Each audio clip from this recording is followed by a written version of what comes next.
Olá, hoje é feriado, Corpus Christi, né? Corpo de Cristo.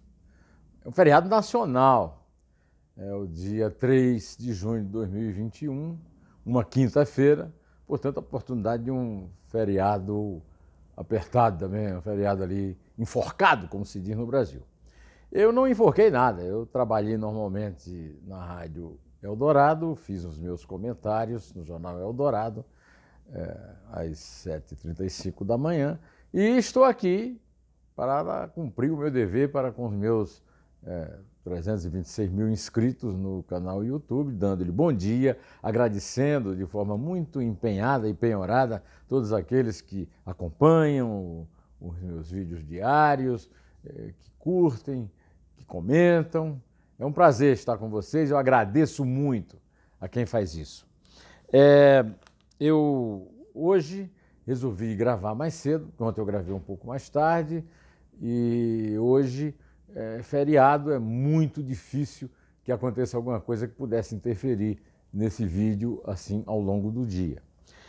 Logo cedo, quando eu fui tomar café da manhã, quer dizer, e ainda movido pelos impulsos positivos causados pelo espetacular, sensacional panelaço de ontem às 8h30 da noite, no meu bairro, e que, pelo visto, em muitas outras cidades do Brasil, principalmente Brasília e Rio de Janeiro, além de São Paulo, eu já tomei um choque no peito, né? Que foi a morte, por enquanto, de uma criança no desabamento de um prédio de 4 andares na favela de Rio das Pedras, na comunidade de Rio das Pedras, na zona oeste do Rio de Janeiro. Uma criança é o futuro do Brasil. O Brasil está enterrando o seu futuro. O Brasil está soterrando o seu futuro debaixo das ruínas da indisciplina, da desordem, da falta de lei, em nome da lei. Porque não se esqueça que Rio das Pedras foi a primeira milícia do Rio de Janeiro, como registrou aqui o meu colega Edilson Martins, que apesar de ter nascido no Acre e de ter uma ligação muito grande com a floresta amazônica, conhece tudo de milícia e me deu um programa 2 Dedos de Prosa só sobre milícia. E contou isso. Rio das Pedras é uma comunidade enorme, na zona oeste do Rio, nas proximidades da praia da Barra da Tijuca, e que é a primeira milícia, a primeira de muitas que estão espalhadas pelo Brasil inteiro. Aliás, essa milícia é uma milícia que tem uma relação, digamos, amistosa, para não usar um adjetivo mais pesado, com a família presidencial, né? Afinal de contas, o presidente da República, quando deputado federal, homenageou na tribuna da Câmara o chefe, aquele que é acusado pela polícia de ter sido o chefão de 2 organizações criminosas importantes no Rio. A Milícia de Rio das Pedras e o Escritório do Crime, uma empresa, uma empreiteira de assassinatos. Foi essa empreiteira de assassinatos que realizou, por exemplo, o assassinato da vereadora do PSOL, Marielle Franco.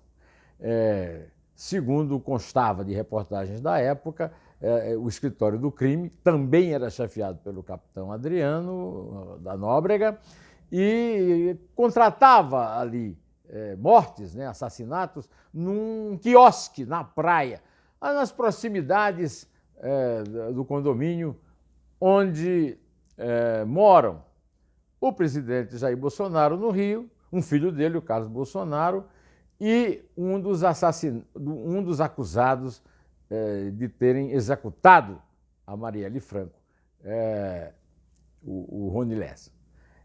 Pois é, então caiu esse... E aí nós temos algumas considerações. Primeiro, que uma das atividades das milícias, além dos gatos de TV por assinatura, de luz e de água, uma das atividades é o ramo imobiliário, construções clandestinas. Houve aquele caso trágico de Museu e agora o caso trágico direto ali de Rio das Pedras, né? Um desabamento de um edifício. Há também uma conexão com a família presidencial, que é chegada à compra e venda de imóveis com dinheiro vivo, né? Sem passar por crédito de banco, essas coisas, né? É o que acontece lá em Rio das Pedras e é o que acontecia, por exemplo, com o dinheiro que era, segundo a acusação do Ministério Público Federal, desviado de volta de pagamento de rachadinhas, para ser simpático, de peculato, de extorsão no gabinete de Flávio Bolsonaro na Assembleia Legislativa do Estado do Rio. Ou seja, está tudo ali nessas proximidades. O Bolsonaro foi, pessoalmente, a um julgamento de um assassinato por uma patrulha de um flanelinha acusado de ser traficante, comandada pelo Adriano. O Adriano foi preso, condenado, expulso da PM, mas continua sendo chamado de herói, além de ter fornecido a própria família, a mãe e a mulher, por exemplo, para as manifestações, para as peculiaridades, digamos assim, dos financiamentos feitos todos na conta de Fabrício Queiroz, que agora está anunciando a possibilidade de se candidatar a deputado federal. Mais um envolvimento da milícia com o crime político, né? Que é executado por esse tipo de gente. Pois bem, morreu uma criança, até agora pode ter morrido mais gente, tem mais gente desaparecida. É uma tragédia que tem que ser lamentada, não apenas porque é uma criança, é um ser humano, é uma vida. Uma vida que tem que ser lamentada uma a uma entre os 467 mil brasileiros que tinham morrido antes de Bolsonaro fazer o seu pronunciamento público em cadeia de rádio e televisão, às 8h30 da noite de ontem, quarta-feira, 2 de junho de 2021.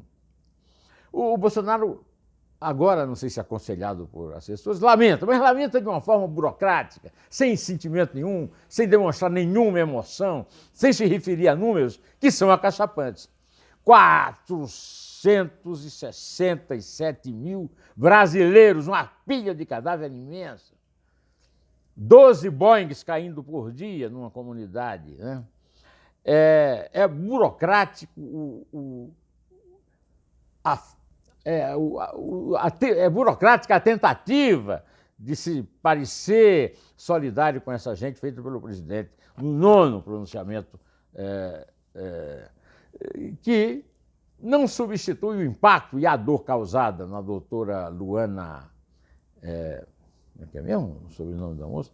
Lacerda, Luana Araújo, desculpe, Luana Araújo, a Isabel corrigiu bem aqui, na CPI da Covid no Senado ontem. É que no fim do pronunciamento dela, no fim da inquirição do senador Randolfo Rodrigues, vice-presidente da CPI, durante o depoimento dela, ele mostrou um vídeo chocante dos pronunciamentos verdadeiros, autênticos, sinceros de Bolsonaro contra a vacina, contra o isolamento social, contra o uso de máscaras. Pois bem, aí o Bolsonaro vai à TV numa tentativa de tentar reerguer a sua popularidade perdida nos últimos meses, né? Para fazer um pronunciamento, primeiro, comemorando 100 milhões de doses aplicadas de vacina e, com isso, tentando fazer oposição ao vídeo do Randolph, que foi muito forte em relação às vacinas, né? Ele mentiu, ele comemorou 100 milhões de doses, quando, na verdade, ele não respondeu a ofertas feitas pela Pfizer, afirmou que não compraria a Coronavac da empresa chinesa Sinovac e do Instituto Butantan de São Paulo, governado por seu inimigo João Dória. Em dezembro, chegou a afirmar que a pressa da vacina não se justifica, porque a pandemia estaria chegando ao fim, e também defendeu a liberdade de escolha para quem não quer se vacinar. E ele disse, também no pronunciamento, que ele não fez nenhum estímulo a ninguém se vacinar. Ao contrário, quem quiser vacinar, que vá se vacinar. O que é um papel que não fez, por exemplo, Benjamin Netanyahu, que está para perder o poder lá em Israel, seu aliado, e que foi fazer propaganda, foi o Zé Gotinha da campanha lá em Israel, né? O presidente continua defendendo, então, publicamente, de forma disfarçada, a liberdade de escolha para quem não quer se vacinar, e citou dados incorretos sobre o uso de máscaras antes, né? Ontem ele mentiu quando ele disse que o Brasil é o quarto país que mais vacina no planeta. O Estadão verifica, informa. O Brasil está na quinta colocação em números absolutos. Não quer dizer nada, porque a comparação é feita por grupos de 100 mil ou de 1 milhão, né? Vacinados por 100 mil habitantes ou por 1 milhão. Né? Desse ponto de vista proporcional, o Brasil ocupa a 51ª posição com primeira dose ou a 42ª com 2 doses. Ele disse mais: temos mais de 14 milhões de vacinados e mais de 32 milhões de doses de vacinas distribuídas para todos os estados da federação, graças às ações que tomamos logo no início da pandemia. Não é verdade, é mentira. No início da pandemia, ele proibiu o ministro da Saúde de então, o polêmico Eduardo Pesadelo, de comprar vacinas do Butantan e da Sinovac, porque considerava uma vacina ideológica, uma vacina.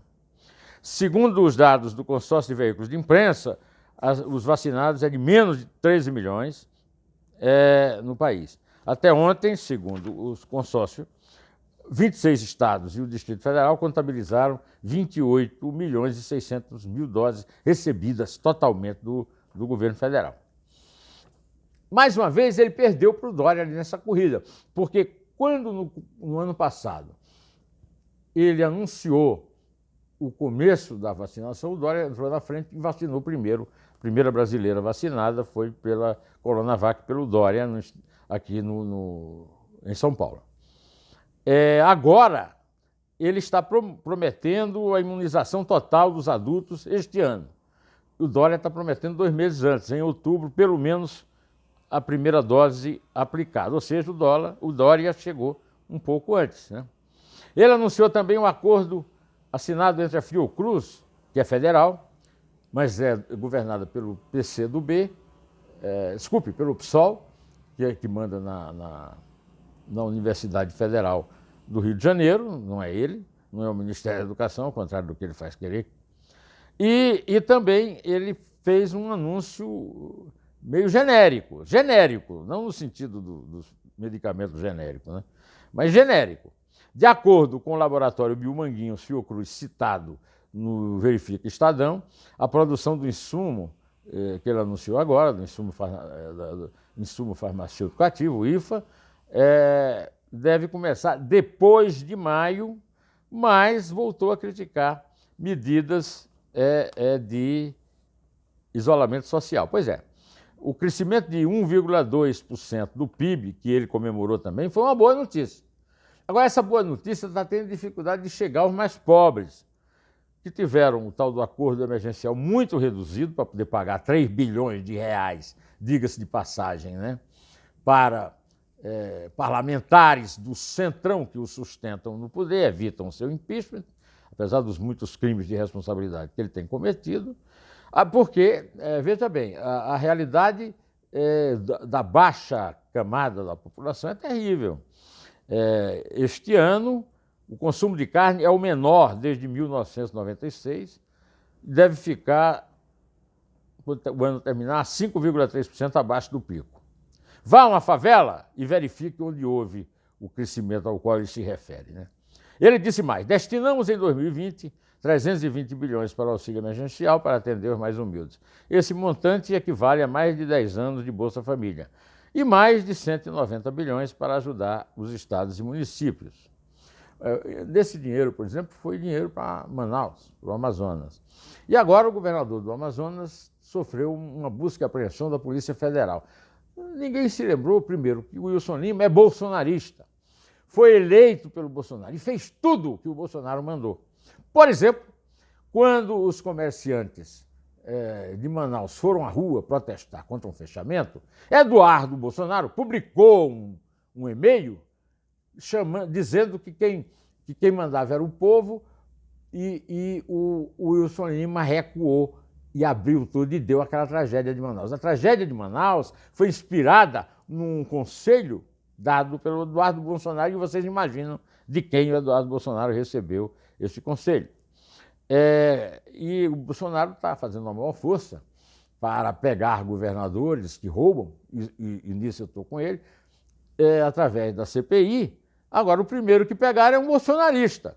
Mas isso ninguém fala, né? É um bolsonarista. O prefeito de Manaus também é, viu? Bom, mas como eu disse a vocês, eu dormi acalentado pelos panelaços terríveis de ontem, às 8h30, enquanto ele mentia na televisão, em muitas cidades brasileiras, inclusive São Paulo, Rio e o Distrito Federal. Eu ouvi muito aqui, genocida, fora Bolsonaro, fora genocida, assassino e miliciano. Várias quadras do Plano Piloto de Brasília também repercutiram isso no Lago Sul e Norte. E no meu bairro aqui, em vários outros bairros. No Rio de Janeiro, por exemplo, parece que o panelaço foi até mais terrível. Agora, antes de terminar esse vídeo, eu gostaria de contar para vocês que Carmen Lúcia, ministra do Supremo, autorizou o Ministério Público Federal e vai chegar Ricardo Salles. E queria dizer que o destino de Ricardo Salles está traçado. Ele vai ser condenado, e eu quero ver o Bolsonaro mantê-lo. Agora, cada dia que ele passa no governo, não é mais o Ricardo Salles que fica desgastado, é o Bolsonaro. Mas, sob a chefia de Rodrigo Pacheco, que eu chamo de Rodrigo Placebo, o Senado travou a revogação da Lei de Segurança Nacional, que eu não digo mais nem que é um entulho autoritário, viu? Na verdade, pior do que isso, é uma excrescência, né? É um excremento autoritário, tá certo? Usado para inibir os críticos de Bolsonaro. É um estrume autoritário. E é isso aí, o Senado está fazendo um grande trabalho na CPI, mas o seu presidente faz parte da manutenção do estrume autoritário que o Bolsonaro quer implantar no Brasil com um alto golpe, coordenado por ele e realizado pelas PMs bolsonaristas do Brasil, inclusive a de Recife, que ajuda do jeito que vocês sabem, se eu já comentei antes, eu vou até terminar por aqui, que eu já tomei muito do seu tempo. Direto ao assunto. Em pé. E só a verdade salvará as nossas vidas.